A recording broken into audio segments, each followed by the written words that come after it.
News 18 Lokmat प्रस्तुत smart city Nashik या कार्यक्रमात आपलं सगळ्यांचं पुन्हा एकदा स्वागत.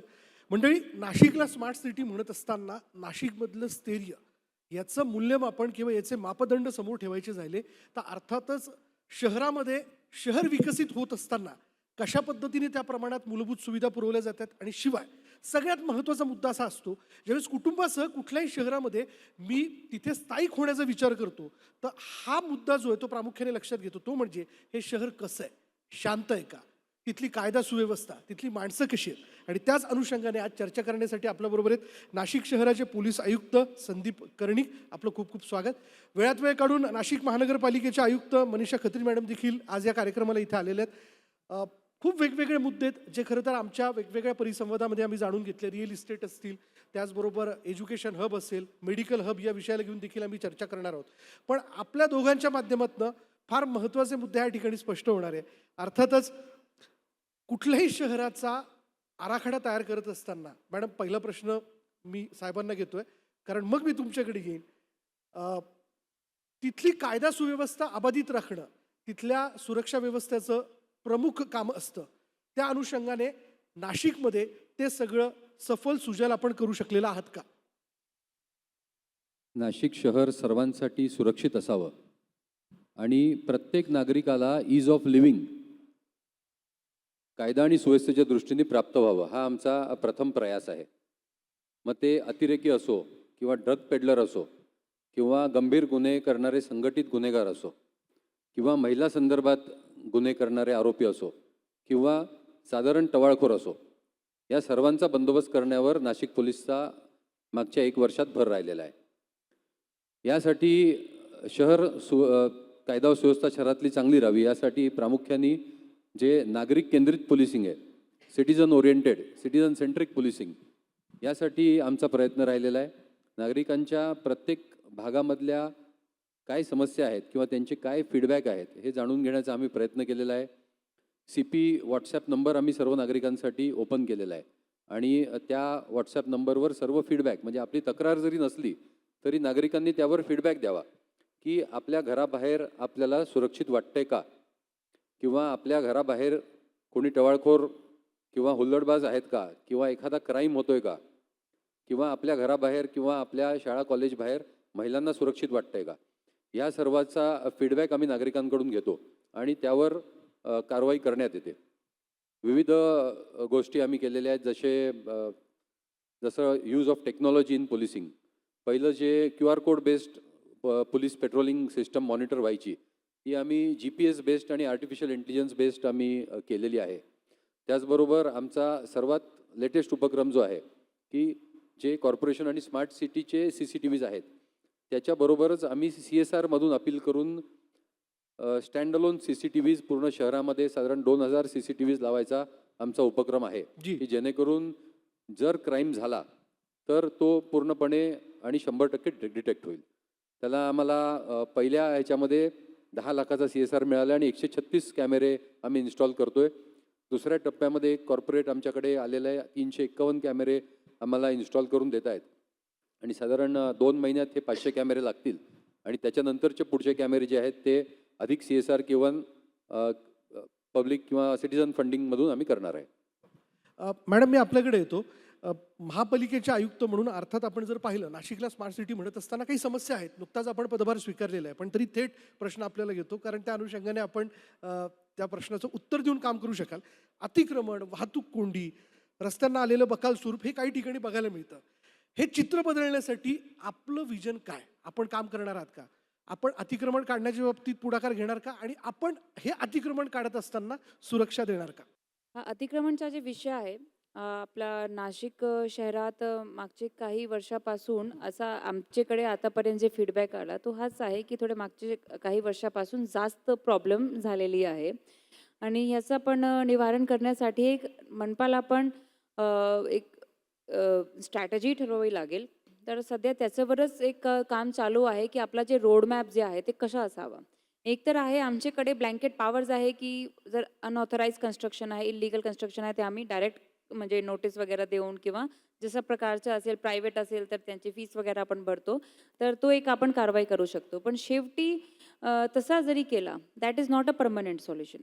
आता पर्मनंट सोल्युशनसाठी आपल्याला एक इन्क्लुझिव्ह अप्रोच ठेवावी लागेल आणि इन्क्लुझिव्ह अप्रोच म्हणाले तर त्याच्यात जे बाकीचे स्टेक होल्डर्स आहेत त्यांचा पण एक जे हे असतो त्यांचे जे कन्सिडरेशन्स असतात. समजा जे फेरीवाले आहे, वेंडर्स आहे, आधी त्यांच्या रजिस्ट्रेशन करणे. रजिस्ट्रेशन केल्यानंतर त्यांना ॲक्च्युली रजिस्ट्रेशन प्रमाणपत्र देणे. बाकी स्कीम्सचे त्यांना मदतने त्याला आपण रिहॅबिलिटेट करू किंवा रिलोकेट करू आणि रिलोकेशनसाठी इन्फ्रास्ट्रक्चर तयार करणे. तर हे सगळे निगडीत आहेत जे आपण जर पाहिले तर. तर अशा प्रकारचा एक रोडमॅप आपण करणार आहोत की जिथे म्हणजे खूपच प्रॉब्लेमॅटिक विषय असा झाला आहे की ट्रॅफिक पण म्हणजे हलत नाही आणि बाकीचे सॉल्युशन्स जे आहे ते आपल्याला करता येत नाही जोपर्यंत आपण अतिक्रमण काढत नाही. तर तिथे आपण थोडा स्ट्रिक्ट ॲक्शन घेऊ आणि सोबतच जे त्यांच्या रिहॅबिलिटेशन आणि रिलोकेशनचा जे प्लॅन आहे ते पण आपण तसाच इम्प्लिमेंट करणार. सर, अर्थात त्यांनी म्हटलंय की आपण हे जो काही मुद्दा मांडला हा फार महत्त्वाचा मुद्दा आहे आणि हा पोलीस डिपार्टमेंट आणि कॉर्पोरेशन यांच्या क्लोज कॉर्डिनेशनमध्ये टॅकल करणं गरजेचं असतं. आणि मी आपल्याला सांगू इच्छितो की खत्री मॅडमच्या रूपाने गव्हर्नमेंटने महाराष्ट्रातले एक अतिशय उत्कृष्ट अधिकारी आपल्याला कॉर्पोरेशन कमिशनर म्हणून नेमलेले आहेत आणि आम्हाला त्यांच्याबरोबर काम करायला सर्व police department we are really proud that she is the corporation commissioner. आणि आपल्याला हे जो आपण प्रश्न विचारलात ते येणाऱ्या काळामध्ये आपल्याला फारच दणकेबाज याचं उत्तर मिळेल याची मला खात्री आहे. आणि आम्ही पूर्णपणे पूर्ण ॲडमिनिस्ट्रेशनच्या बरोबर आहे आणि खूप कारवाया पण होतील. आणि जे ट्रॅफिकचा प्रश्न असेल, एन्क्रोचमेंटचा प्रश्न असेल तर येणाऱ्या फार छोट्या काळामध्ये आपल्या कोऑर्डिनेशनने will be sorting it out. Madam, पहिल्या याच्यात रिअल इस्टेट क्षेत्राशी संबंधित काही विकासकांशी मी संवाद साधला. भले ती मंडळी मोकळेपणाने बोलले नसतील, पण काही स्कीम राबवत असताना महापालिकेकडनं असणाऱ्या परमिशन्स त्याला फार दीर्घकाळ जातो. अशावेळी त्या विकासकाने कामाला सुरुवात करायची असते. अर्थात ग्राहकांनी येणं, घर घेणं हा देखील एक मुद्दा असतो. त्यांना आश्वस्त करायचं असतं की या वेळेत तुम्हाला तुमचा फ्लॅट मिळेल. ही प्रक्रिया अधिक सोपी करण्याच्या दृष्टीने, सुटसुटीत करण्याच्या दृष्टीने, ज्याला आपण म्हणूयात एक खिडकी, तर असं काही करता येऊ शकतं का किंवा झालंय का, तुमच्याकडे होतंय का? मला इथे येऊन जवळपास आठवडा झाला असेल एक ऑफिसमध्ये.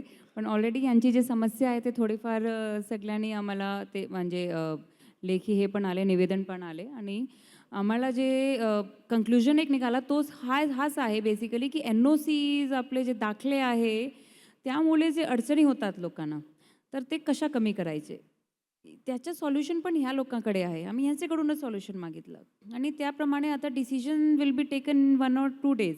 तशी कारवाई चालू आहे आणि याची मी पार्श्वभूमी पण सांगते. काल जे आपली CM साहेबांची मीटिंग झाली त्याच्यात CM साहेबांनी एक आम्हाला टार्गेट दिलेलं आहे की प्रत्येक डिपार्टमेंटनी म्हणजे प्रत्येक डिपार्टमेंट किंवा प्रत्येक ऑफिसनी असे 2 प्रोसेसेस पाहिजे, म्हणजे दाखले असो किंवा जे काही असो, की सो दॅट जे सिटिझन्सची नागरिक जे आहे त्यांच्या ईज ऑफ लिव्हिंगमध्ये वाढ होईल. बरं. म्हणजे त्यांना आमच्याकडे जर म्हणजे ते आमच्याकडे जर येत असेल काही दाखल्यासाठी तर एक सिंगल विंडोमध्ये होईल किंवा त्यांना जास्त काही त्रास होणार नाही अशा प्रकारचे. आणि मग मी इथे अनाऊन्सच करून देते तसा की एक इथे अडचण आहे थोडा म्हाडाची NOCचा पण एक इथे विषय आहे. अजून 1-2 NOC जे आहे बिल्डिंग परमिशनसाठी जे not necessary as per the current laws and regulations, म्हणजे जे विधीमध्ये लिहिलेलं आहे त्याच्यात ते मॅन्डेटरी कशी आहेत तर मग ते त्याप्रमाणेच आम्ही लागू करणार. अननेसेसरी जे हर्डल्स होत आहेत त्याच्यामुळे त्यासाठी ऑलमोस्ट बॅकग्राऊंड वर्क केलेलं आहे आणि 1-2 दिवसात ते आम्ही क्लिअर करून देऊ. त्यानंतर जे एक मोठा हर्डल जे सगळ्यांनी सांगितला जे होता रिगार्डिंग NOCs फॉर बांधकाम परमिशन तो थोडा नाशिक शहराचा क्लिअर होईल. त्याचप्रमाणे असे अजून 1-2 आम्ही जसं पाहतोय आता वी आर वर्किंग की हाऊ जे ट्री कटिंगची परमिशन्स आहे ते आपण कशा थोडा ऑनलाईन पद्धत वापर करून टेक्नॉलॉजी वापर करून कशा ते आपण सोपी करू शकतो. तो पण एक माझ्या आयडियात आहे. म्हणजे ते एकदम खूप सिंपल विषय. एक त्यांचे समजा त्यांच्या परिसराचा कोण खाजगी परिसराचा काही झाड असेल तर ते कापायचे आमच्याकडे परमिशनसाठी येतात. But that is like taking time आणि खूप प्रॉब्लेम होतात लोकांना. तर असे प्रकारचे 2-3 आम्ही ऑलरेडी 4-5 प्रोसेसेस आयडेंटिफाय केलेले आहे. CM साहेबांच्या म्हणण्याप्रमाणे त्यांनी जी. 2 सांगितले होते आणि या महिन्यात त्याचं काहीतरी एक रोडमॅप तयार करून अगेन स्ट्रॅटेजी तयार करून we will implement it as soon as possible. As soon as possible म्हणजे सुरुवात आपली 2-3 दिवसानंतर होईल. नाही म्हणजे क्रेडाईचे अध्यक्ष समोरच बसलेले आहेत. मग त्यांनी यावेळी म्हणजे या तुमच्या उत्तरातनं त्यांच्या शिष्टमंडळाने तुमची वेळ घेऊन तुम्हाला भेटायला यावं का? त्यांनीच सांगितलं आहे ते विषय.